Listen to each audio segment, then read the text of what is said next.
আগামী 25শে বৈশাখ সৌর বৈশাখী অমাবস্যা, ইংরাজি 8ই মে 2024, বাংলার 1431 সালের প্রথম অমাবস্যা। এই দিন দক্ষিণ ভারতের শনি জয়ন্তী পালন করা হয়। হিন্দু ধর্মে অমাবস্যা তিথির একটি অন্যরকম গুরুত্ব রয়েছে। এদিন গ্রহরাজির পুজো করলে শারীরিক ও মানসিক সুখ শান্তি লাভ করা যায় এবং আর্থিক ক্ষেত্রেও উন্নতি লক্ষ্য করা যায়।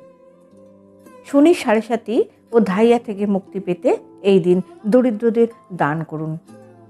এই অমাবস্যায় কালো ছাতা, কালো জুতো, কালো তিল ও সর্ষের তেল দান করলে শনি দেবতার কুদৃষ্টি থেকে রক্ষা পাওয়া যায়, বরং সুদৃষ্টি লাভ করা যায়। এই অমাবস্যায় শমী গাছের পুজো করুন এবং এই গাছের ফুল শনি দেবতার পায়ে অর্পণ করুন। এই দিন অবশ্যই নিরামিষ আহার করুন। নবগ্রহ স্তোত্র পাঠ করুন। দক্ষিণাকালীর মন্দিরে মোমবাতি জ্বেলে দিন। মাকে গোটা ফল মিষ্টি অর্পণ করুন। এদিন কালো বস্ত্র পরবেন না, নীল বস্ত্র পরতে পারেন। এছাড়া তুলসী গাছের নিচে সন্ধ্যাবেলা মাটির প্রদীপ জ্বালান। প্রদীপে বেশি করে সর্ষের তেল দেবেন। এই দিন তুলসী মাতাকে বাতাসা জল অর্পণ করা খুবই শুভ বলে মনে করা হয়। পূর্বপুরুষরা বাতাসের রূপ ধরে অবস্থান করেন।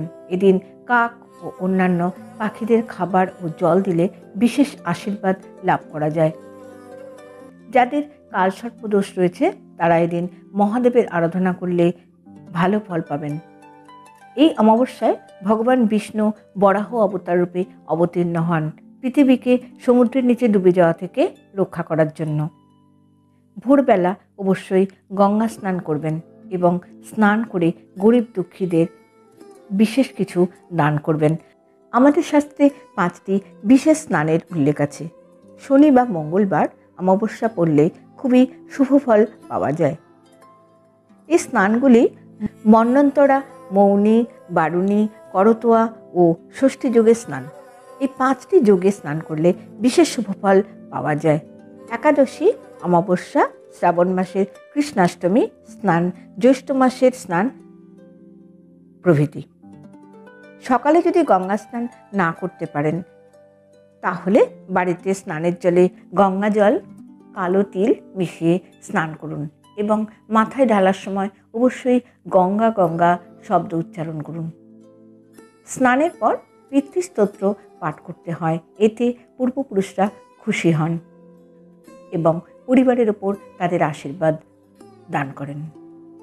আগামী 25শে বৈশাখ, ইংরাজি 8ই মে সৌর বৈশাখী অমাবস্যা।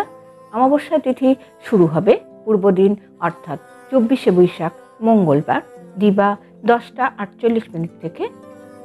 পরদিন 8ই মে বুধবার দিবা 8টা 48 পর্যন্ত অমাবস্যা তিথি থাকবে।